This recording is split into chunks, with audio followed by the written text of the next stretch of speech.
Görüp deme ki dünya benimdir.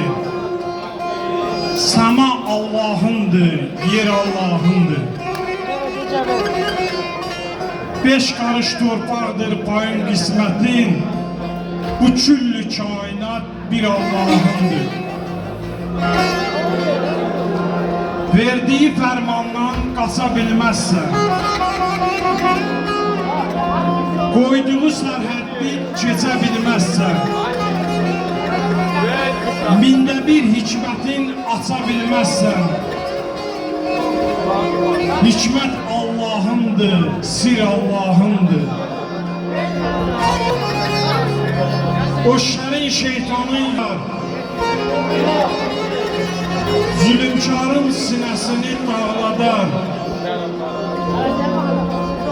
Bir gözü güldürər, biri ağladar.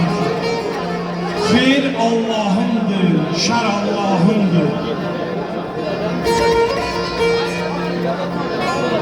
Cileyli demirəm mərdə güvənmə.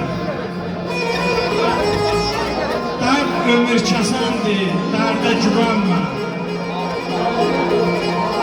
Ayşə, oyuncu olsan da nərdə güvənmə. Nərd sənin olsa da zər Allah'ındır. Nərd sənin olsa da zər Allah'ındır. Allah sizleri korusun.